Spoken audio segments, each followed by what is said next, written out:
14 का 26 से पढ़ता हूं।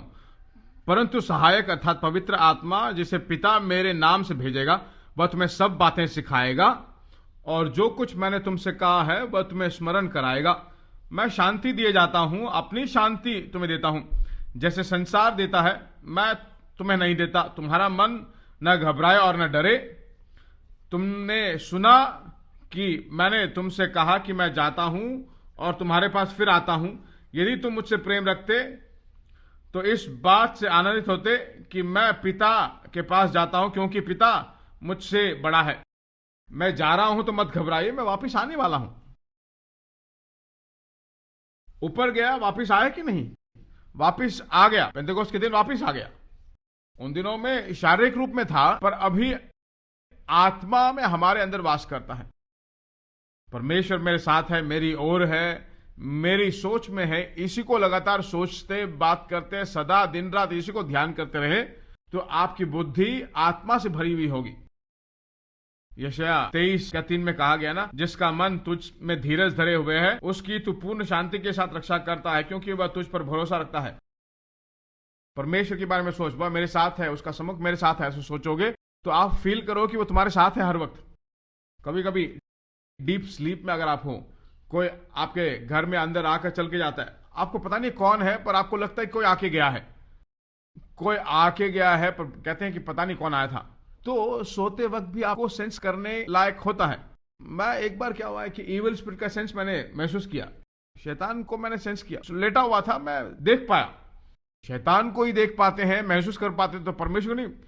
देखिए, जब ये सोच हमारे मन में ही बने रहे तो आपका शरीर अच्छी तरह काम करेगा। हम मन मन कहते हैं ना, तो वो दिमाग नहीं है। कभी कभी जो कहते हैं तो यहीं पर युद्ध होता है, दो कानों के बीच में युद्ध चल रहा है, पर क्या दिमाग में युद्ध चलता है?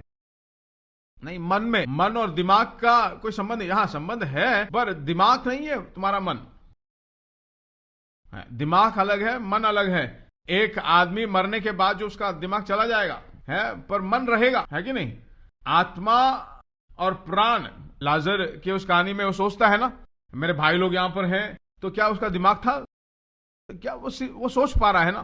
तो मन दिमाग के द्वारा काम करता है। मन की क्रियाएं जो हैं इस शरीर से बाहर काम करने लगती हैं। तो मन भर जो है आत्मिक सोचे से भरी हुई हो तो इस मन को पता है, दिमाग को जो मालूम चल जाता है तो शरीर में अपने आप दिखने लगता है।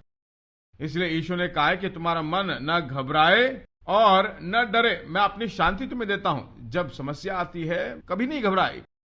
क्या यीशु घबराया? सूली पर जाते वक्त भी सूली के लिए देखकर नहीं घबराया।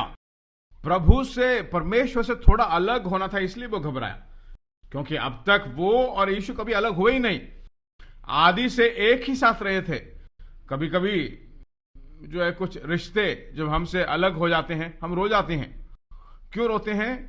मर गए इसलिए रोते हैं क्या? थोड़ा अलग हो रहे हैं, थोड़े समय के हम नहीं देख पाएंगे, है ना? 50 साल 60 साल जो है बाद उनको स्वर्ग में देखें, उससे पहले नहीं देख पाएंगे। रेलवे स्टेशन में कुछ लोग रोते हैं, देखा आपने? रोते हैं कि नहीं? रेलवे स्टेशन में ऐसी देख के रोते हैं ना। क्यों? क्योंकि अलग हो रहे हैं।